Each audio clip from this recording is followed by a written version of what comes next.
A quarta razão de uma seita, das pessoas aderirem à seita, é justamente esta. É justamente porque estamos em uma igreja em que, na verdade, as questões espirituais da igreja hoje, a igreja hoje, irmãos, é uma terra do nunca espiritual, a igreja evangélica. Nós temos uma igreja hoje que é uma terra do nunca.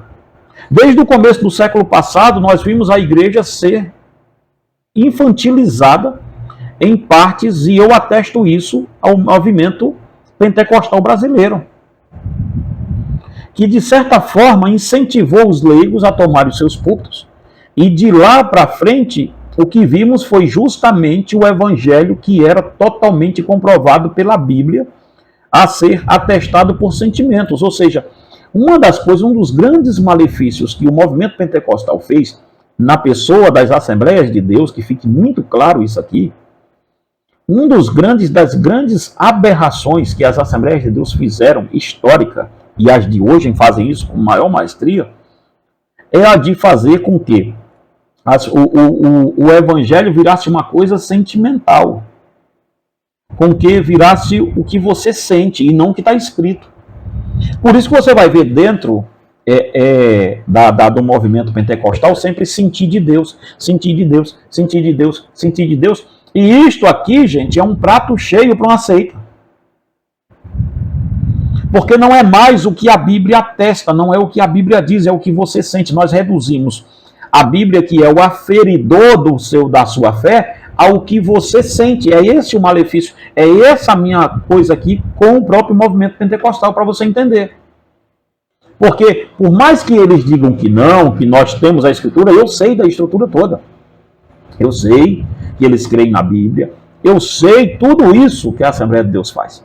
Entretanto, irmão, desta forma, mesmo que subliminar, criou-se uma cultura anti-intelectual dentro da própria escopo da Assembleia de Deus antiga. Tanto é que a Assembleia teve que correr atrás disso agora, da semente que foi plantada lá atrás. Teve que abrir faculdade, fazer um monte de troço. Por quê? Porque havia no meu tempo lá, na década de 90, quando eu comecei a pregar, hoje já estou com quase meus 50, mas quando eu comecei a pregar lá na década de 90, havia uma ideia anti-intelectual dentro da própria Assembleia de Deus. Aqui nós não precisamos disso, aqui nós não precisamos daquilo, o pão vem quentinho do céu, Deus dá aqui na hora, tal, esse negócio todo era tipo CCB antigamente. Tá? Então criou-se um culto à ignorância, que depois foi sendo quebrado. Isso aqui eu posso dizer. Tá? A teologia, foi dito e difundido muitas vezes que a teologia deixa o crente frio. Dentro dos meios neopentecostais, até hoje tem esse dito aí. Teologia esfria crente, teologia esfria crente, teologia esfria crente. Veja, então nós criamos aqui um novo evangelho. Sobre isso, John Stott, em seu livro Crer é Também Pensar, diz, se você não sabe o nome desse canal, Crer é Também Pensar, é uma homenagem a esse livro aqui, do John Stott. Achei muito a sacada boa de quem fez esse nome, esse título em português. Crer é Também Pensar, e daí veio o canal nosso, a partir disso. Ele diz assim no livro Crer é Também Pensar, John Stott diz, meu terceiro exemplo são os cristãos pentecostais, que fazem da experiência o maior critério da verdade. Esse livro aqui, tá? Ele é o bicho, ó. Fazem da experiência o seu critério da verdade, deixando de lado as questões relacionadas à validade do que eles buscam e reivindicam uma das características mais sérias, pelo menos no neopentecostalismo, é o anti-intelectualismo declarado. Um dos líderes do movimento disse recentemente, a propósito dos católicos pentecostais, que o que importa no final não é a doutrina, mas a experiência. Isso significa colocar nossa experiência acima da verdade revelada de Deus. Outros dizem acreditar que Deus, deliberadamente, dá às pessoas revelações inteligíveis para sobrepujar e então humilhar o intelecto orgulhoso do homem. Mas ele não despreza a mente que ele mesmo formou. Veja bem uma coisa, gente. Foi esse tipo de doutrina que abriu esse vácuo espiritual hoje. E nós temos aqui, e as seitas começaram muito bem a trabalhar esse vácuo espiritual que a igreja foi deixando, dessa terra do nunca, de profecia daqui, profecia dali, aquilo tudo, e acontece duas coisas impressionantes. As pessoas se frustram com isso e adivinham que elas buscam? Resposta nas seitas. Ou quando não, elas criam sua própria seita, porque estão super, hiper, mega decepcionadas com isso, porque isso aí é um placebo, uma hora você vai tomando, mas uma hora você sabe que não vai fazer efeito, você está morto.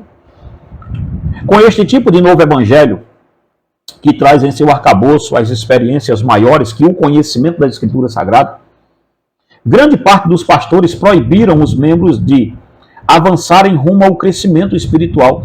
E assim o que vimos foi uma igreja de Peter Pan, onde na terra do nunca, todos são proibidos de crescer.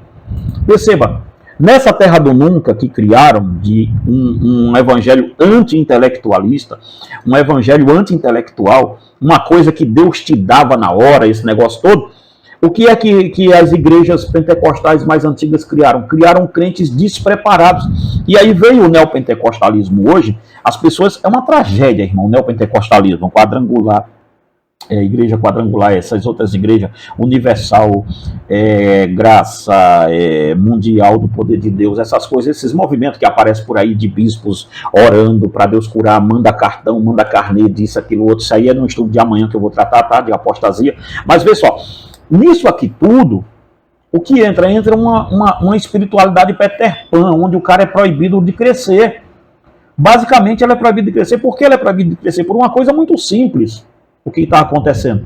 Ele é proibido de crescer por uma questão muito simples, porque ele é proibido de estudar as Escrituras. Ele é proibido de fazer teologia, ele é proibido disso, ele é proibido daquilo, dentro das questões neopentecostais e dos pentecostais antigos. Agora já mais não. Da Assembleia de Deus hoje já não tem mais esse problema, mas antigamente tinha.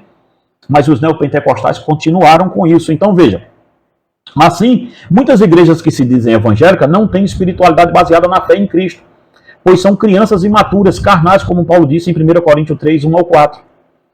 Em outra parte, o apóstolo adverte aos membros da igreja de Corintos que eles deveriam crescer no conhecimento, como está em 1 Coríntios capítulo 14, versículo 20. Uma pessoa, irmãos, que não cresce no conhecimento, que fica só atrás de profecia e esse troço todo, ele é uma presa muito fácil para Satanás. Por isso você vai ver determinada seita que tem aí hoje, que está passando uma crise, com a sua ênfase mortal na questão de se estudar a Bíblia. Porque se a turma dessa seita cinzinha que tem por aí estudar a Bíblia, todo mundo sai fora daquilo. Não precisa de crítico, não. Eles criaram uma igreja da terra do nunca. Só que quem vai descobrindo que tem que crescer, sai. Não fica. Essa é a história hoje da própria Congregação Cristã do Brasil. Vai descobrindo, vai saindo. Vai descobrindo, vai saindo. Não vai ficando. E o cara descobre que existe vida depois da CCB. E é uma vida espiritual, bíblica, para ele crescer. É certo que muitos estão saindo, vocês sabem as críticas que eu faço aqui a quem está saindo estabanado de todo jeito por aí, né? Ao pessoal que vai para a internet fazer live, querer ganhar dinheiro em cima disso. Vocês conhecem minha posição sobre isso. Aprenda a distinguir uma da outra. Estou falando do que está acontecendo. Então perceba bem uma coisa aqui. Vamos lá para a outra questão aqui. Porém, se existe uma arma terrível, destrutiva contra a verdadeira espiritualidade da igreja hoje, é o neopentecostalismo. Tá? Então veja, por que as seitas crescem? Vamos lá voltar agora. Tá? Eu nem sei se vai dar tempo de eu falar a quinta razão, que é a razão profética. Deixa eu ver o tamanho dela aqui. Não vai dar para eu falar sobre ela hoje. Tá? No próximo estudo nosso, nós vamos falar sobre a quinta razão de por que prosperam as seitas, que é a razão profética, tá? A razão que é uma profecia de Jesus Cristo para que isso aconteça. E também nós vamos falar sobre as seitas e a era do diabo, tá?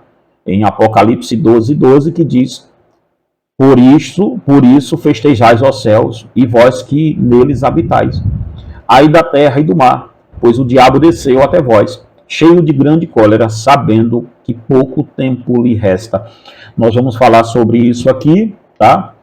E também sobre por que devemos expor as seitas e suas heresias. Próximo estudo, segunda-feira, vai estar muito bom, tá? E eu espero em Cristo poder estar aqui com vocês em nome de Jesus. Queridos, que Deus em Cristo te abençoe e te guarde. Se você puder, adquire aí os nossos livros, tá? Nossos livros estão aí em uma grande promoção para vocês, tá bom? Antes de conhecer a mentira, conheça de fato a verdade. Não adianta você lutar contra a mentira se você não conhece o que você deveria defender. Então, adquire nossos livros aí, tá bom? Principalmente os que eu te indiquei aqui, tá? Em nome de Jesus, que Deus em Cristo te abençoe e te guarde em nome do Senhor.